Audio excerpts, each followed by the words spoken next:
आज की खबरें जानने के लिए।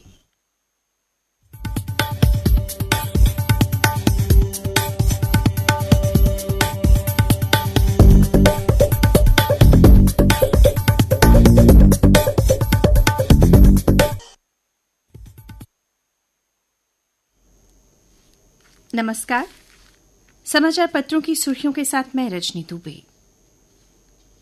समाचारों से पहले आपको बता दें, देश के माननीय प्रधानमंत्री श्री नरेंद्र मोदी देश विदेश के लोगों से अपने विचार साझा करेंगे कार्यक्रम मन की बात में सुबह 11 बजे, जिसके फौरन बाद कार्यक्रम मन की बात का डोगरी अनुवाद सुनवाया जाएगा।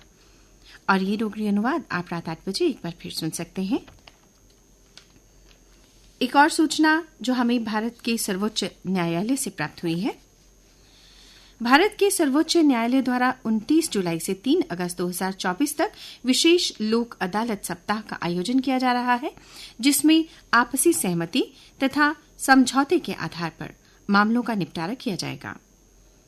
सभी संबंधित पक्षकारों, अधिवक्ताओं तथा सरकारी गैर सरकारी प्रतिष्ठानों से अनुरोध है कि वे इस सुनहरे अवसर का लाभ उठाएं।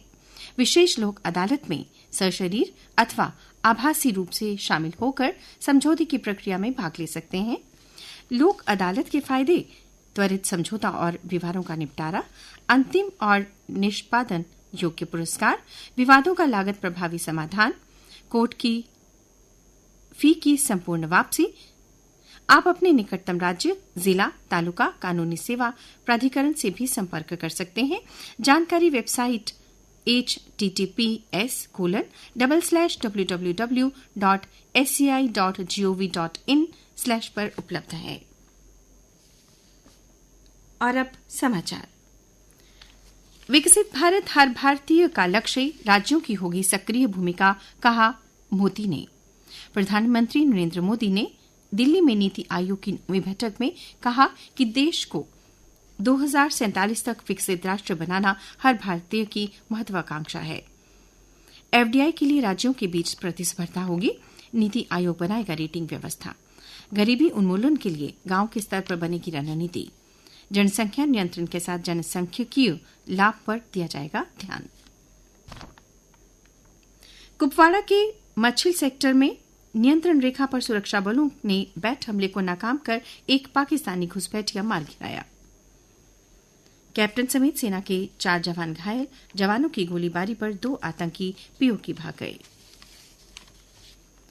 बाबा बर्फानी के दर्शनार्थियों का आंकड़ा 29 दिन में 4.5 लाख पार, जिसने तोड़ा पिछले साल का रिकॉर्ड। पवित्र गुफा में शनिवार को 7,145 श्रद्धालुओं ने हाजिरी लगाई। अब मात्र 19,000 रुपए में लगवाएं सोलर रूफटॉप। प्रदेश प्रशासनिक परिषद ने जम्मू कश्मीर में अतिरिक्त सब्सिडी को दी मंजूरी। प्रधानमंत्री सूर्य घर बिजली योजनाओं को बढ़ावा देने के लिए बड़ा कदम। भुगतान अग्रिम करना होगा, बाद में केंद्रीय वित्तीय सहायता सीधे खाते में आएगी। प्रतिष्ठित एम्स जम्मू में अगले हफ्ते से मरीजों के लिए ओपीडी सेवा शुरू की जा रही है। पहले चरण में स्पेशलिटी में 20 और सुपर स्पेशलिटी में 9 विभागों में ओपीडी होगी। श्रीनगर सैटेलाइट टाउनशिप में 3200 फ्लैट का होगा निर्माण। प्रशासनिक परिषद को मंजूरी। सैटेलाइट टाउनशिप में वाणिज्यिक, सरकारी कार्यालय, हरित क्षेत्र, खेल सुविधाएं और 200 प्रमुख 5 सितारा होटल होंगे। ये परियोजना 5 वर्षों की अवधि में चरणों में पूरी की जाएगी। एनबीसीसी को शामिल करने के आवास विभाग के प्रस्ताव को प्रशासनिक परिषद ने मंजूरी दी है। उपराज्यपाल मनोज सिन्हा की अध्यक्षता में हुई प्रशासनिक परिषद की बैठक में जम्मू कश्मीर में पीएम सूर्य घर मुफ्त बिजली योजना के कार्यान्वयन के लिए यूटी बजट में अतिरिक्त सब्सिडी को मंजूरी दी गई। केंद्रीय वित्तीय सहायता सीएफए सीधे लाभार्थी के खाते में वितरित की जाएगी। आतंकवाद के सभी रूपों से मुकाबले में साथ आए वैश्विक समुदाय, कहा विदेश मंत्री जयशंकर ने। 31वें आसियान क्षेत्र फोरम में अमेरिका, चीन, रूस, जापान और ऑस्ट्रेलिया की मौजूदगी में आह्वान। जयशंकर ने कहा, आतंकवाद से लड़ने, आतंकी पनाहगाहों को और संयुक्त राष्ट्र के प्रतिबंधित आतंकवाद के वित्त पोषण नेटवर्क को नष्ट करने व साइबर अपराध से निपटने में आसियान क्षेत्रीय फोरम बदलाव ला सकता है। रामलला पर जारी किया डाक टिकट। जयशंकर की यात्रा के दौरान लाओस और भारत ने संयुक्त रूप से अयोध्या के भगवान श्री रामलला पर आधारित विशेष स्मारक डाक टिकट सेट जारी किया। जयशंकर ने कहा, ये टिकट दोनों देशों के बीच रामायण और बौद्ध धर्म की साक्षी सांस्कृतिक धरोहर का जश्न मनाते हैं। और अब अन्य समाचारों के साथ मेरी सहयोगी वंदना।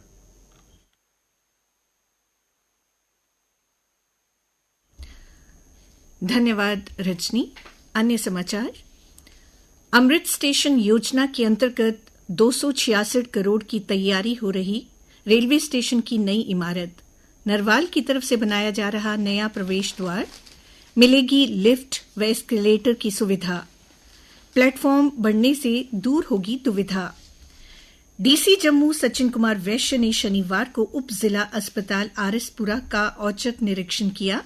उन्होंने अस्पताल की सुविधाओं और सेवाओं की समीक्षा की। चैम्बर ऑफ कॉमर्स के शिष्टमंडल ने केंद्रीय राज्य मंत्री मेघवाल से मिलकर कई मुद्दों पर चर्चा की। कहा, नई औद्योगिक इकाइयों की तर्ज पर मौजूदा को भी सभी रियायतें दी जाएं। 3 अगस्त को होने वाला जम्मू विश्वविद्यालय का दीक्षांत समारोह स्थगित कर दिया गया है। इस संबंध में जम्मू विश्वविद्यालय रजिस्ट्रार द्वारा एक अधिसूचना जारी की गई। प्रसिद्ध मचेल यात्रा जारी। तीसरे दिन दर्शन के लिए पहुंचे 2758 श्रद्धालु। धारा 479 में पहली बार अपराध करने वाले की समय पूर्व रिहाई का प्रावधान। वन्य जीव संरक्षण विभाग के कर्मियों ने लगाए पौधे। एक पेड़ मां के नाम पर पीपल, अंजीर और बरगद के 130 पौधे लगाए गए। जम्मू में और बढ़ेगी सुरक्षा। केंद्र ने बीएसएफ की बटालियन भेजी। सांबा व जम्मू पंजाब सीमा के पास तैनात किए जाएंगे जवान। 46 दिन से लापता हर्ष नरगोत्रा का शव पाकिस्तान से भारत पहुंचा। जोड़ियां में चिनाब में बह गया था हर्ष।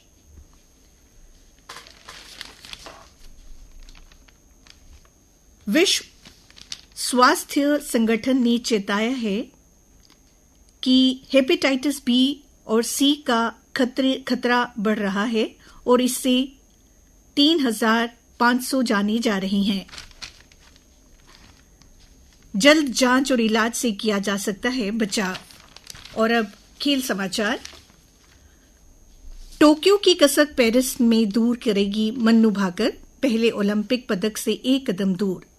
सूर्य कुमार यादव के अर्धशतक से भारत ने श्रीलंका को 43 रन से हराया। ओलंपिक में भारतीय हॉकी टीम ने न्यूजीलैंड को 3-2 से हराया। हरमनप्रीत के गोल से जीता भारत। और अब मौसम का हाल। मौसम विज्ञान केंद्र के अनुसार रविवार को प्रदेश के कुछ हिस्सों में बारिश हो सकती है। कल का अधिकतम तापमान 35.1 डिग्री सेल्सियस और न्यूनतम 27.5 डिग्री सेल्सियस रिकॉर्ड किया गया। आज सूर्यास्त 7:33 पर होगा और कल सूर्योदय होगा 5:44 पर।